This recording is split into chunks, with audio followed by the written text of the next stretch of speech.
Hello friends, कैसे हैं आप सभी। आई होप आप सभी अच्छे होंगे। इससे पहले की वीडियो में मैंने आपको प्रेजेंट कॉन्टिन्यूस और प्रेजेंट इंडेफिनिट टेंस सिखाया है। आज हम प्रेजेंट परफेक्ट टेंस के बारे में सीखेंगे। तो आइए समझते हैं प्रेजेंट परफेक्ट टेंस क्या होता है।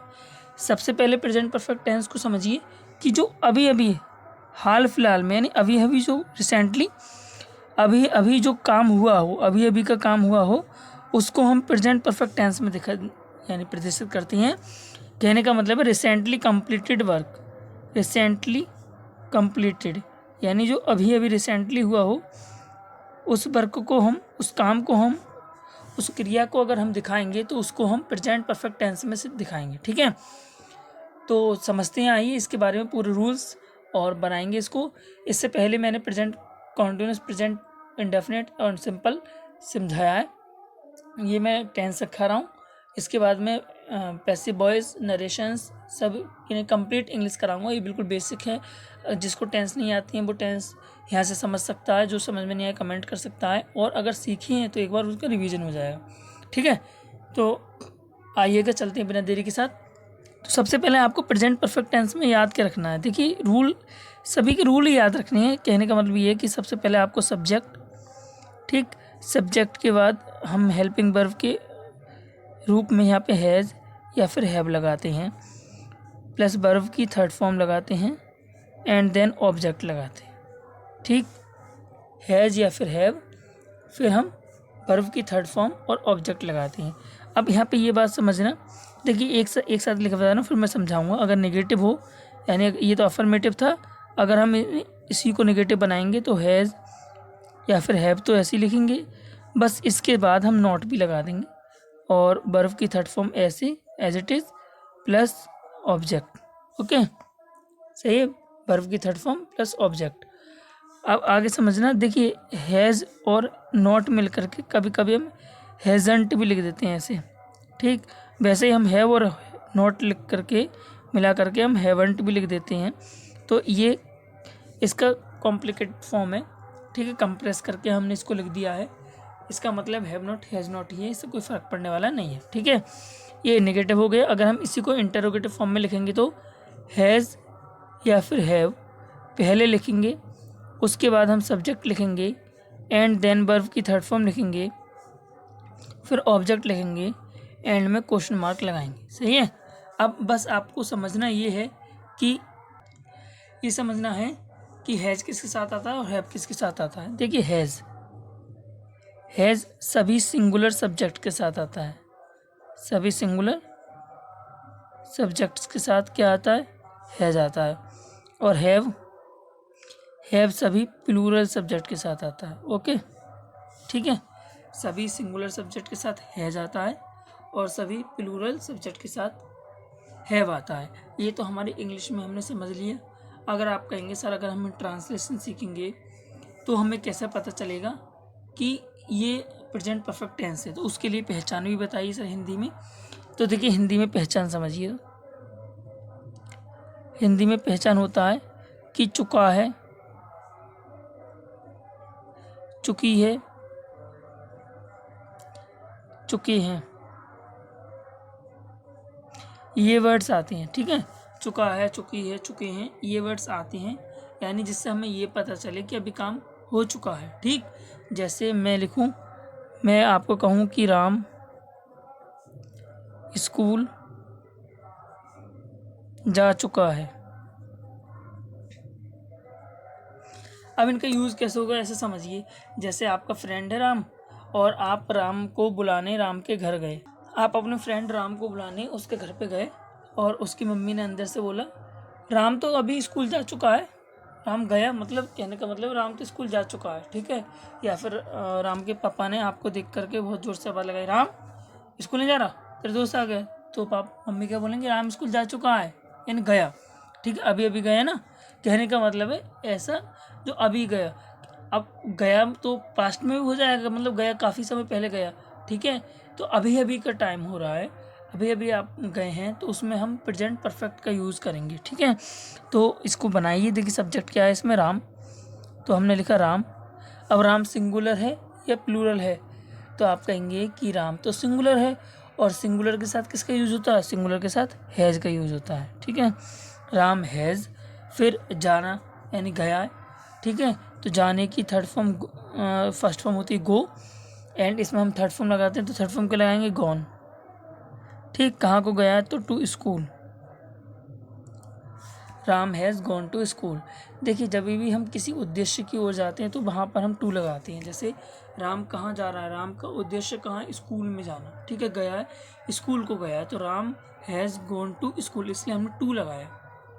ठीक है, वहीं टूवर्ड्स जो होता है, यानी टू का मतलब होता है एक सीधे उद्देश्य में जाने। सही है, और वहीं अगर हम टूवर्ड्स लगाएंगे, टूवर्ड्स, तो टूवर्ड्स का मतलब होता है दिशा की ओर जाना है। यानी Ram gone towards the school का मतलब राम स्कूल की तरफ गया। अब हमें ये नहीं पता स्कूल गया है या नहीं गया है, स्कूल की तरफ गया है की बात करेंगे तब टूवर्ड्स, स्कूल को गया है तो टू।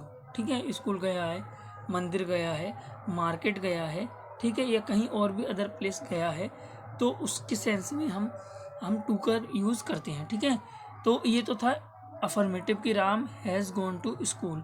अगर आप इसी के साथ कहें कि इसी का नेगेटिव बनाएं, फिर कैसे बनेगा? तो देखो यहाँ पे हम बना दे रहे हैं इसका नेगेटिव।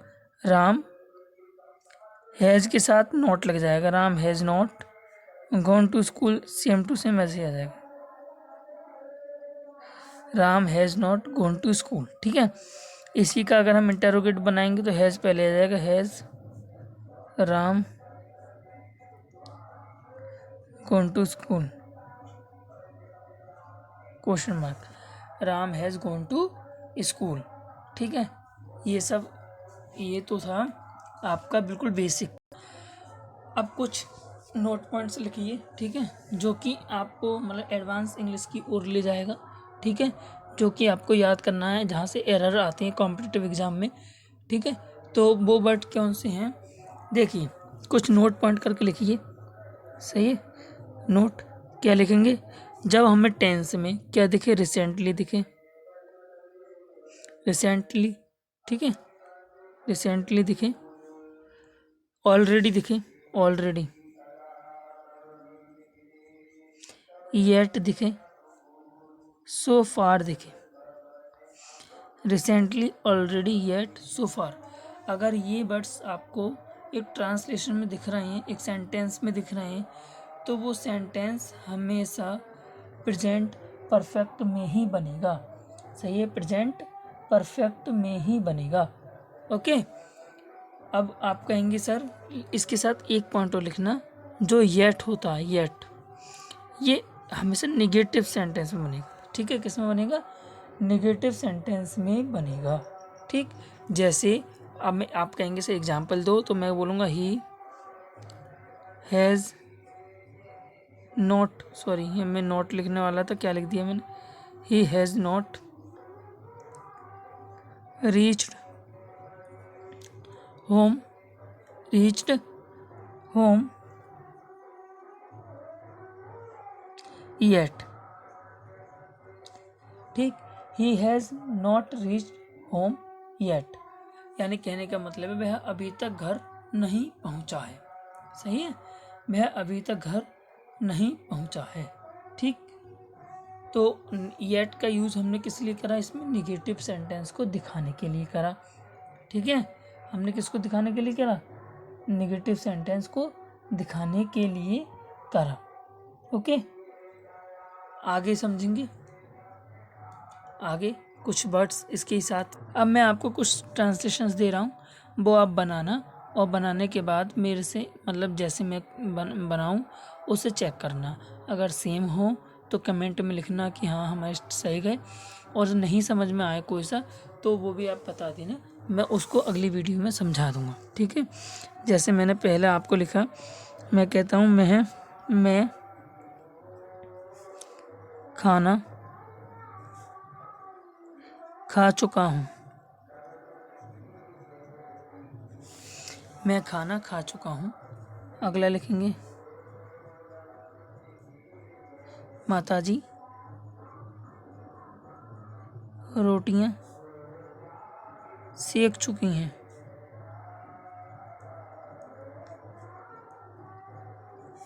ठीक है, अगला लिखेंगे किसान खेत जोत चुका है।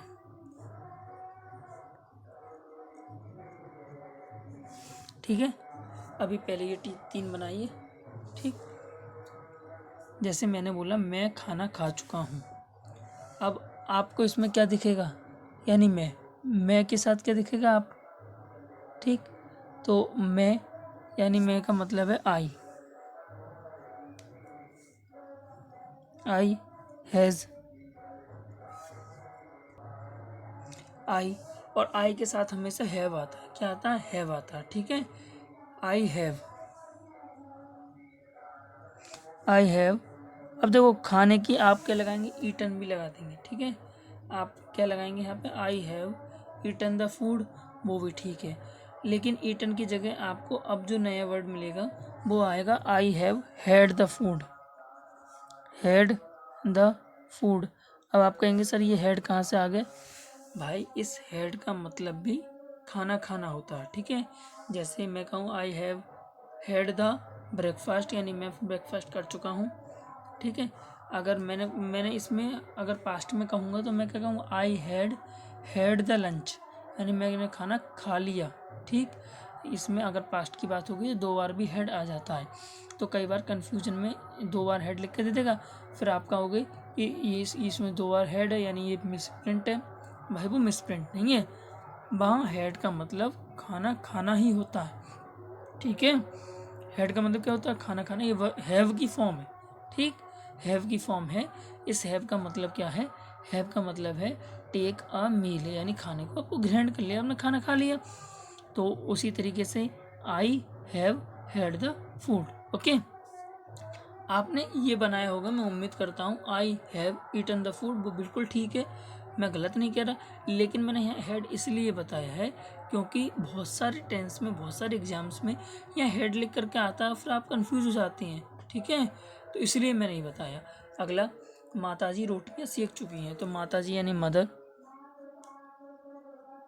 अब मेरी माताजी लिखो तो माई मदर लिख लेना, सही है। मदर, मम्मी मेरी एक है तो हैज़। रोटी सेकने का मतलब क्या होता है, देखो सेकने का मतलब होता है बेक। ठीक, और बेक की 3rd form baked, the rotis. अब यहाँ पे बहुत सारे चपातीज या ब्रेड्स भी लिखते हैं। ठीक है, ब्रेड का मतलब भी रोटी होता है, रोटीज भी लिख सकते हैं ऐसे कोई, या चपातीज भी लिख सकते हैं। ठीक है, आपको जो सही लगे वो लिख दो। ठीक है, mother has baked the rotis. किसान खेत जोत चुका है, भाई किसान खेत जोत चुका है, किसान मतलब फार्मर। ठीक, खेत जोत चुका है। ठीक है, किसान एक है तो हैज़, क्या कर चुका, जोत चुका है, जोतने की प्लो, और 3rd form प्लोड, farmer has प्लोड the field. ठीक, ये मैंने 3 टेंस आपको करके दिखाए। इसके आपको नेगेटिव और इंटरोगेटिव खुद बनाने हैं, और अगर ये समझ में आए तो उम्मीद करता हूँ आगे ऐसे सभी टेंस आप बना लेंगे। ठीक है, इसके बाद मैं आपको प्रेजेंट, मतलब देखिए मैं हर एक वीडियो में छोटी से छोटी वीडियो बना रहा हूँ, मात्र 15 मिनट की, 14 मिनट की, 13 मिनट की ही वीडियो बन रही है। वो इस कारण क्योंकि मैं एक वीडियो में एक टेंस ही फिनिश कर रहा हूँ, सही, क्योंकि आप बोर ना हो और एक वीडियो में एक ही देख लें, उसके बाद थोड़ा रेस्ट लें, फिर अगली वीडियो देख लें। सही है, क्योंकि मतलब कम टाइम की होगी तो आपको देखने में थोड़ा एक्साइटमेंट होगा कि हाँ जल्दी फिनिश हो जाएगी, हमें समझ में भी आ जाएगा। थोड़ी चीज़ें होंगी, थोड़ा पढ़ो लेकिन नियमित रूप से पढ़ो। ठीक, थोड़ा थोड़ा ग्रहण करो, नियमित रूप से पढ़ो, बूंद बूंद से सागर भरता है ना। आप एक साथ ग्रहण करना चाहेंगे तो आप कंफ्यूज हो जाएंगे, सही, काफ़ी सारे रोज़। तो इसीलिए मैं खुद ही आपको कंफ्यूज नहीं करना चाह रहा, मैं इसमें बहुत सारे पॉइंट्स ऐसे डाल देता हूँ तो जो कि आप बार बार आगे भी आएंगे, और जो आपके सामने आएंगे तो आपको याद करने की फिर उनको ज़रूरत नहीं पड़ेगी, आराम से याद हो जाएंगे। ठीक है, इसलिए मैं इसमें सोचता हूँ ऐसा करने के लिए। आई होप आपको ये वीडियो पसंद आई हो, प्रेजेंट परफेक्ट टेंस आपको समझ में आया हो। अगर प्रेजेंट परफेक्ट टेंस समझ में आया हो तो प्लीज़ वीडियो को लाइक करके कमेंट कर देना, ताकि मैं प्रेजेंट परफेक्ट कॉन्टिन्यूस टेंस को और अच्छे और मन से समझा सकूं। जब आपका कमेंट आता है तो मुझे बड़ी खुशी होती है। ठीक है, तो इसलिए कमेंट करें, लाइक करें, शेयर करें और चैनल को सब्सक्राइब करें। Thank you for your watching.